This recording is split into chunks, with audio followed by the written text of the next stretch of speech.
Oi, gente, então eu tô aqui para fazer aquele vídeo que eu falei para vocês, só que eu vou falar hoje sobre Inquisição, certo? Complementando o nosso vídeo de Idade Média. Então, o que é a Inquisição, tá? Quando surgiu? Então a gente vai ter assim, no século XII, a igreja ela vai começar a se sentir ameaçada por uma série de críticas aos seus dogmas, certo? Sobre os quais os dogmas é aquilo sobre o qual se apoia a igreja cristã, tá?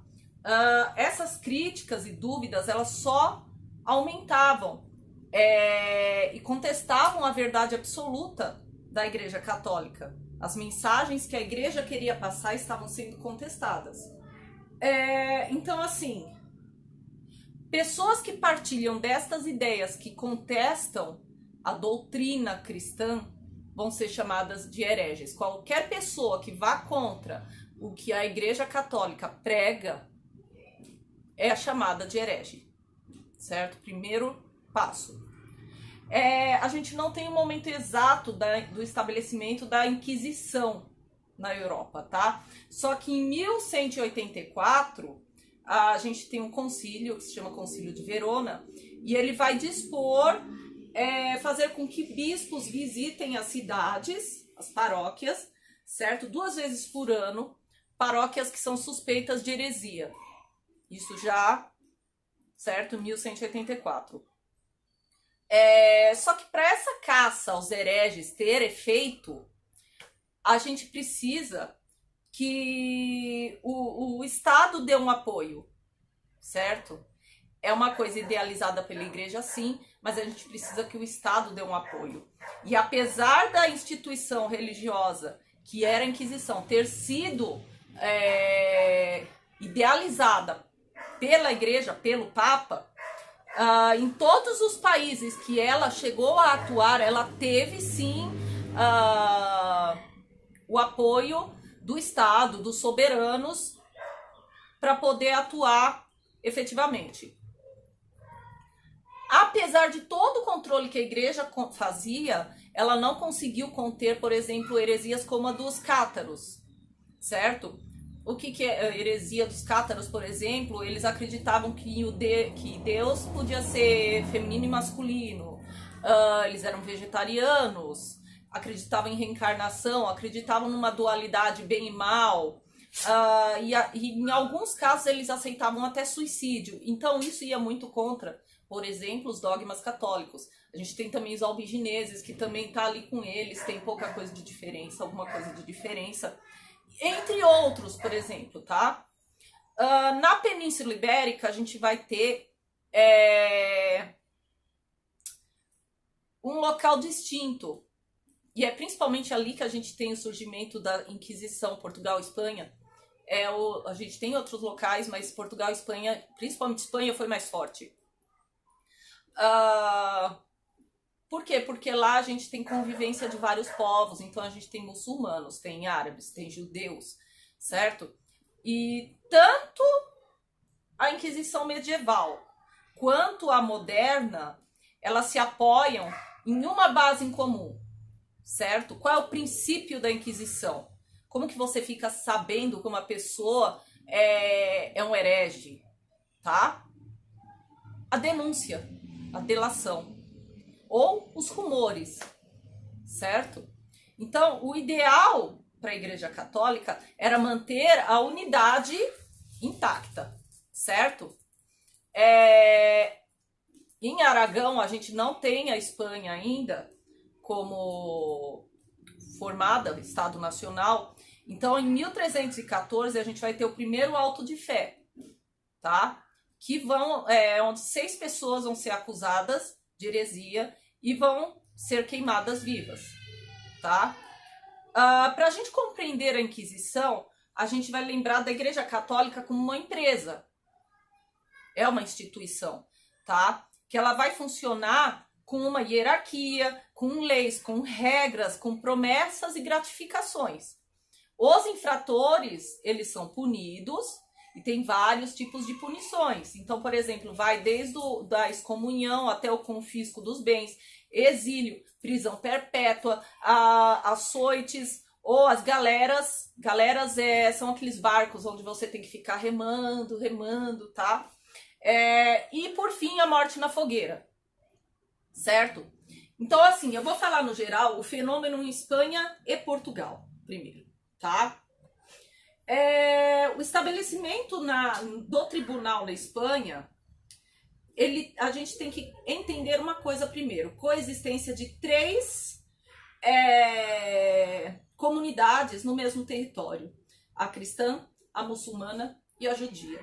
E detalhe, durante séculos e séculos, cada qual conviveu com as suas leis religiosas, com seus costumes, sem ter problema nenhum, tá? Por quê? Porque até então essas diferenças religiosas, elas não eram vistas como um perigo para uma nacionalidade, formação de nacionalidade, até porque ele não era um reino ainda, tá? Isso passou a se tornar um problema quando começou a se hastear uma bandeira em torno de uma só unidade territorial, formação da Espanha, no caso, ou formação de Portugal, tá? Então, assim, em 1215, a gente vai ter o 4º Concílio de Latrão, tá? E aí ele sim vai determinar que os judeus utilizem um distintivo para serem distintos, diferenciados dos cristãos, tá? Só que detalhe que nem a Espanha nem Portugal cumpriram com isso. Tanto Espanha quanto Portugal não cumpriram com essa determinação do Concílio de Latrão, tá? E isso pensem bem agora, futuramente, lá para o futuro vocês já viram essa questão de ter que usar um símbolo na roupa. Então, nada se cria, tudo se copia. O processo de degradação dos judeus, ele é muito mais lento do que ocorreu, por exemplo, na Alemanha nazista. Lá o processo de degradação foi muito rápido. Na Espanha e Portugal, ele foi mais lento. E assim, como foi uma coisa mais lenta, e como eles tiveram durante séculos e séculos uma convivência pacífica, eles tiveram liberdade para poder se desenvolver suas potencialidades no geral. Então, assim, alguns alcançaram posições de privilégio político, econômico até altas, sabe? E com os avanços na arte, da náutica, desenvolvimento de comércio, isso vai fazer com que uma classe média comece a querer ascender socialmente. E daí a gente vai ter um confronto entre uma burguesia cristã, que já era secular, já existia, e uma burguesia que está ascendendo e é judia ou de repente muçulmana, certo?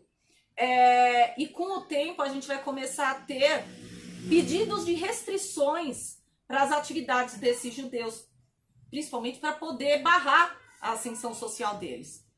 E aí a gente vai ter uma política de disseminação racista, que vai ser feita através do Estatuto de Pureza de Sangue, que vocês também já devem ter visto algo parecido quando estudaram Alemanha nazista. De novo, nada se inventa, tudo se copia. Então, assim, o que dizia esse Estatuto de Pureza de Sangue, tá? Nenhum descendente judeu ou mouro, tá? Mouro dos mouriscos muçulmanos, tá? É um apelido que se dá na Espanha.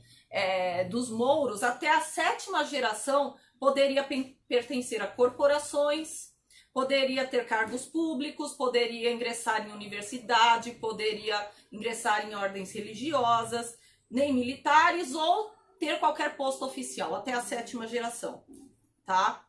Essa política, ela perdurou durante anos e anos e anos, sendo que ela veio, inclusive, para as colônias portuguesas e espanholas, tá?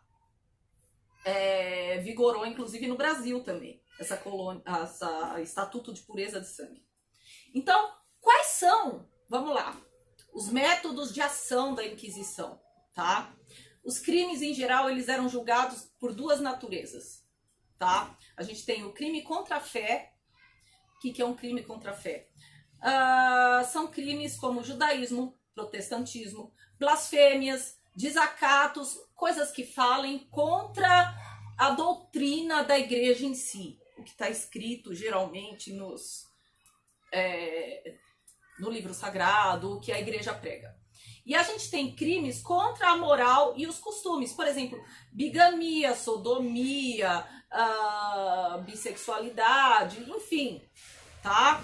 Feitiçaria.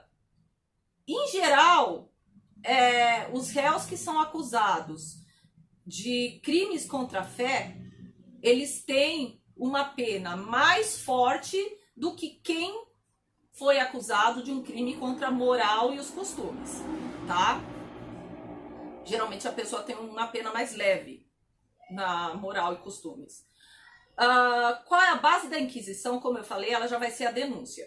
Então se aceita a denúncia de qualquer tipo, qualquer pessoa, inclusive uma carta anônima.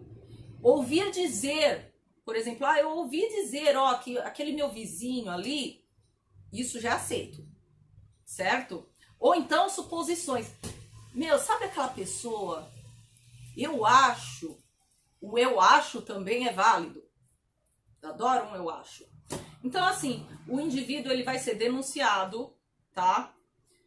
Quando ele é denunciado, um funcionário da Inquisição vai até a casa dele, junto com o juiz do fisco.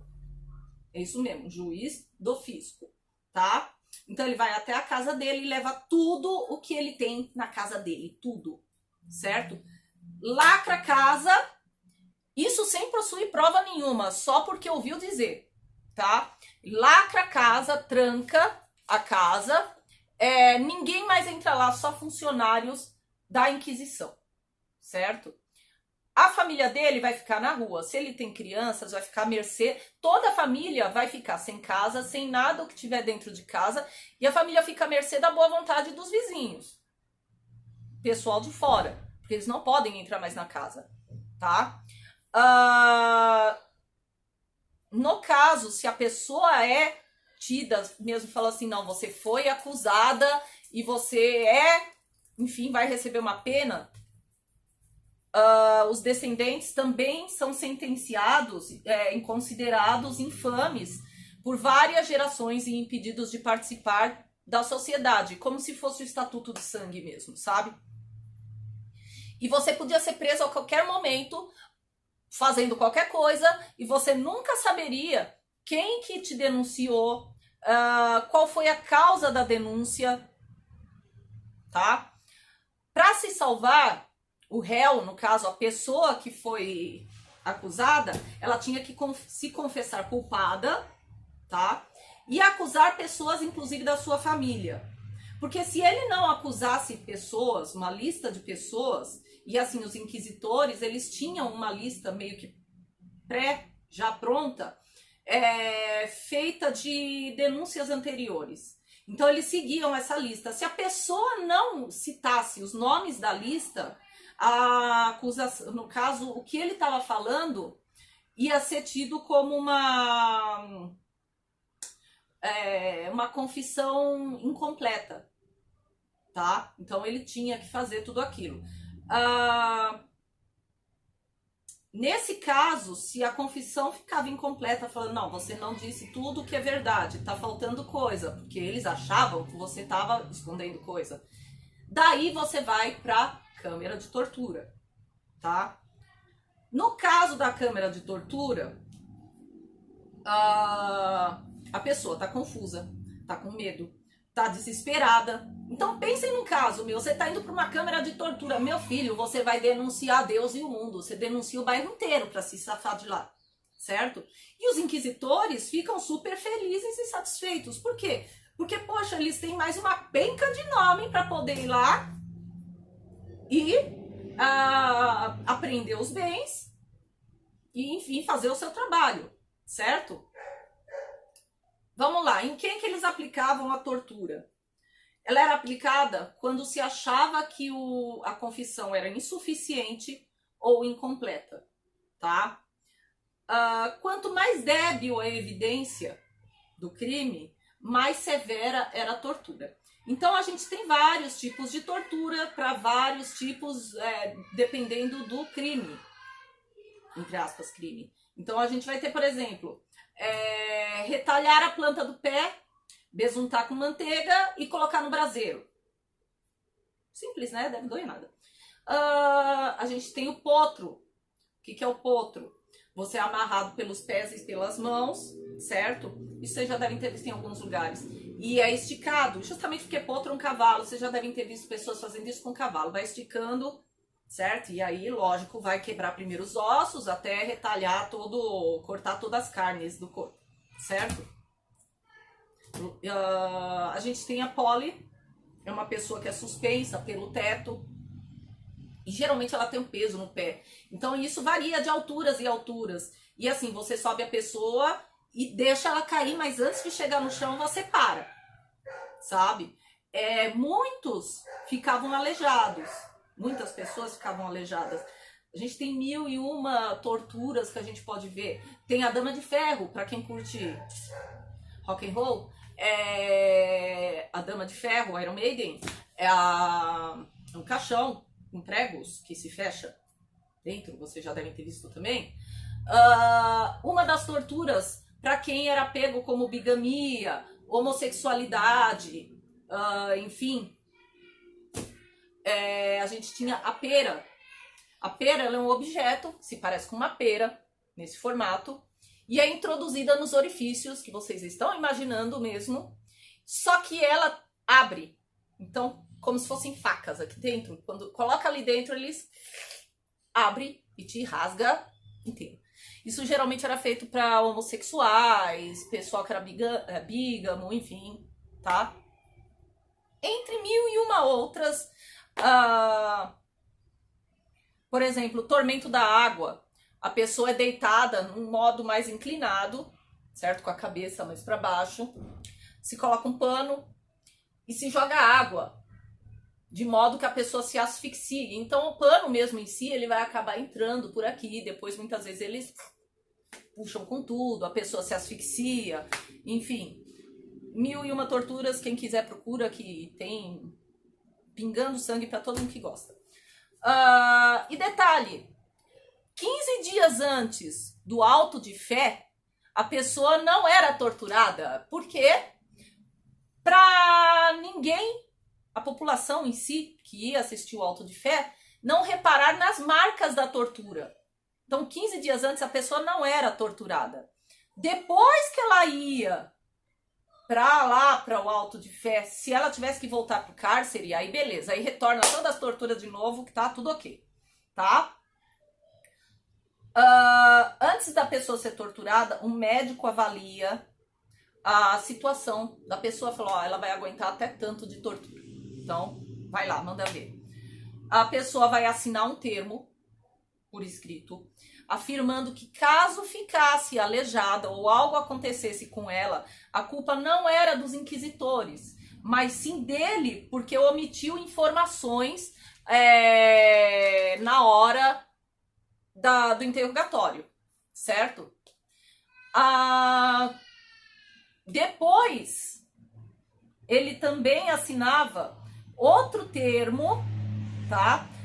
Um termo de segredo, onde ele colocava que ele não podia contar, ele prometia guardar segredo sobre tudo o que aconteceu com ele e o que ele viu durante o período de cárcere, sob pena de ser preso novamente, tá? A morte na fogueira. Quem que ia para a morte na fogueira? Morte na fogueira é para aquela pessoa que se recusa a se confessar culpado, certo? E acontecia com uma boa parte dos judeus, que os judeus eles não renegavam a fé deles, tá? Não digo todos, mas uma boa parte não aceitava renegar a fé. E aí, como não renegava a fé deles, iam para a fogueira. Ou então, réus relapsos. Por exemplo, a pessoa foi acusada de uma coisa e foi, enfim, libertada, tal, abjurou, falou que não ia fazer mais, enfim, mas foi pega de novo, fazendo a mesma coisa, tá? Então, aí, nesse caso, é um réu relapso, não vai ter vez e ele vai pra fogueira, porque ele foi pego 2 vezes fazendo a mesma porcaria, tá? Se porventura no último momento você tá lá para ser queimado na fogueira, aí você fala, não, eu me arrependo de tudo que eu fiz, enfim, beleza. Eles vão ser super bonzinhos com você, então você tem direito de ser estrangulado antes de ir pra fogueira. Bacana, né? E aí a gente tem, por exemplo, assim, poxa, mas e as pessoas que morriam no cárcere privado ali, né? Porque, pô, mediante tortura, devia ter gente que morria. Se o cara morreu e foi acusado, né, era um herege, existia, ele ia pro alto de fé em efígie. No caso, os ossos dele eram jogados na fogueira, juntamente com um boneco que representava a figura dele. E no caso de qualquer modo que a pessoa ia para a fogueira, mesmo até o boneco ou o cara que morreu, isso era feito para que os parentes sentissem na pele essa dor mesmo. Inclusive, todos os descendentes, de novo, seriam considerados infames, tomados os bens, tá? A gente tinha também, como eu falei, as galés, que eram...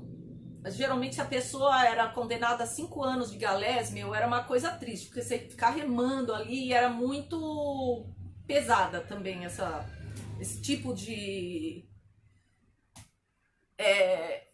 como vou dizer? De culpa que eles colocavam. A flagelação era muito comum, açoites, enfim. E a gente tinha 2 tipos de autos de fé. Então a gente tinha autos de fé públicos, certo? E particulares. Particulares era quando a gente tinha algum caso mais reservado, que eles queriam deixar mais de cantinho, sem a população saber. Mas, em geral, os autos de fé públicos, eles são grandes, dispendiosos, depois de um tempo, eles se tornaram, tipo, grandes eventos. As pessoas iam fazer piqueniques lá. Tinha gente que comemorava casamento no auto de fé. Enfim, o que acontecia? Existia uma procissão com quem ia ser acusado, depois uma missa, certo? Mas por que a população ia tanto em peso também? Por quê? Porque a igreja, ela comprava a população. Quem assistisse um auto de fé ganhava 40 dias de indulgência. Então lotava, imagina, era uma população que acredita na fé, sabe? Todos os réus, eles usam uma roupa que a gente chama de San Benito. O que é um San Benito? É como se fosse, parece um saco de farinha, tá? Tem um chapéu meio em cone. E cada San Benito, ele tem conforme o desenho que tem nele, você sabe do que a pessoa é acusada, sabe? Então, por exemplo, se tem uma fogueira aqui e um desenho de alguns bonecos, não sei o que, porque foi acusado, por exemplo, de feitiçaria. Depende do desenho que estava aqui, você já sabia a acusação da pessoa, tá? Quando se aplicava a pena de morte nas pessoas, a igreja se usava de uma artimanha, que, aliás, chega a ser irônico, né? Por quê? Porque eles faziam assim, quando eles iam, a pessoa foi acusada e vai pra morte na fogueira, certo? Ou vai ser estrangulado, ou qualquer coisa, vai morrer. Enfim, tá? No auto de fé. Os funcionários da Inquisição, nesse momento, eles entregam a pessoa pros funcionários da coroa. Da coroa, no que eu digo, ali o rei, rainha, seus funcionários da guarda. Então, ela entrega pros funcionários da guarda, se isentando da culpa de morte da igreja. Ou seja, olha, quem matou não foi a igreja, eu entreguei para a coroa. Quem fez o serviço de matar foi a coroa. Então a igreja tá com a mão, lavei minhas mãos, estão com a mão limpa, não me denegri com nada, sabe? Chega a ser uma hipocrisia. Enfim, a Inquisição ela vai se impor por séculos e séculos e séculos. Ela vai vir para o Brasil. A gente vai ter uma série de cristãos novos. O que é cristão novos? Você tinha a opção de ser convertido também. Durante um bom tempo você teve a opção de conversão.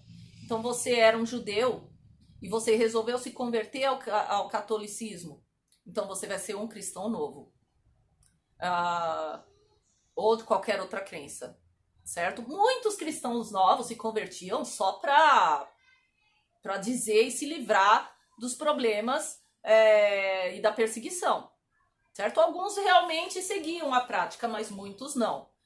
Isso era comum também. E para o Brasil a gente teve muitos cristãos novos. A gente teve, inclusive para quem se interessa, a gente teve Inquisição no Brasil. Vinham inquisitores de Portugal para o Brasil. Só que todos esses registros da Inquisição no Brasil, eles estão na Torre do Tombo, em Portugal. Então, para qualquer pesquisa, você ainda tem que ir para o exterior. Eles não estão no Brasil, tá? Enfim, a gente tem acusação em índios e acusação de negros, porque, enfim, é uma heresia. Você não está seguindo a doutrina católica, certo? E aí, por exemplo, mas por que os judeus são perseguidos pela Inquisição? Lembrem-se que os judeus não creem que Jesus seja o Messias. É a principal heresia deles, por exemplo. Então, sim, eles são perseguidos. Eles têm uma série de costumes diferentes dos católicos, certo? Qualquer bobeira que você falasse, vamos supor, sei lá, você falou na brincadeira, como que a Virgem Maria pode ser virgem se ela teve um bebê? Isso é heresia. Se te ouviram falar isso, você tá ferrado. Bom, enfim, tá? A igreja, ela só vai conseguir, a Inquisição, ela consegue esse poder todo, certo? Por quê? Porque ela vai ter a união de um poder político, é o que eu falei. Todos os locais em que a Inquisição deu certo foi por conta da união Estado e Igreja, certo? Agindo de uma só forma, tá? Eu espero que vocês tenham compreendido. E eu vou ficando por aqui, porque senão vai ficar muito longo e vai ficar muito chato para vocês também. Então,